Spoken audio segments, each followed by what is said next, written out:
चार मोमबत्तियां। रात का समय था। चारों ओर घूम अंधेरा छाया हुआ था। केवल एक ही कमरा प्रकाशित था। वहां चार मोमबत्तियां जल रही थी। चारों मोमबत्तियां एकांत देखा आपस में बातें करने लगी। पहली मोमबत्ती बोली, मैं शांति हूँ।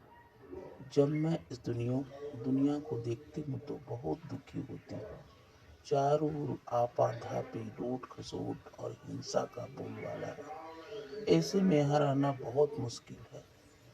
मैं अब यहाँ और नहीं रह सकती। इतना कहकर मोमबत्ती बुझ गई। दूसरी मोमबत्ती भी अपने मन की बात करने लगी। मैं विश्वास हूँ। मुझे लगता है कि झूठ, धोखा, फरेब, बेईमानी और मेरा वजूद खत्म करते जा रहे हैं। ये जगह अब मेरे लायक नहीं रही। मैं भी जा रही हूँ। इतना कहकर दूसरी मोमबत्ती भी बुझ गई। तीसरी मोमबत्ती भी दुखी थी। वह बोली, मैं प्रेम हूँ।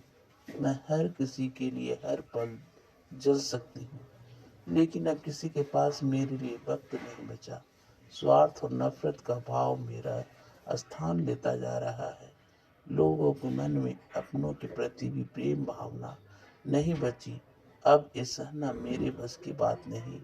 मेरे लिए जाना ही ठीक होगा, कहकर तीसरी मोमबत्ती भी बुझ गई।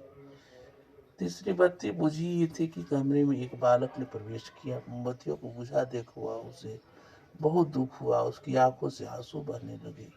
दुखी मन से बोला, इस तरह बीच में ही मेरे जीवन में अंधेरा कर कैसे जा सकती हो तुम?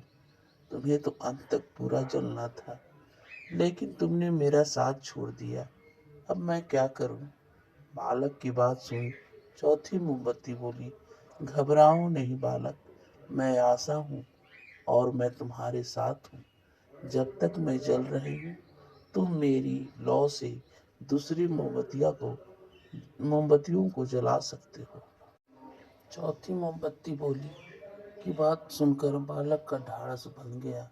उसने आशा के साथ शांति, विश्वास और प्रेम को पुनः प्रकाशित कर लिया। सीख, जीवन में समय एक सा नहीं रहता। कभी उजाला रहता है तो कभी अंधेरा। जब जीवन में अंधकार आए, मन अशांत हो जाए, विश्वास डगमगाने लगे और दुनिया पराई लगने लगे, तब आशा का दीपक जला लेना। जब तक आशा का दीपक जलता रहेगा, जीवन में कभी अंधेरा नहीं हो सकता। आशा के बल पर जीवन में सब कुछ पाया जा सकता है।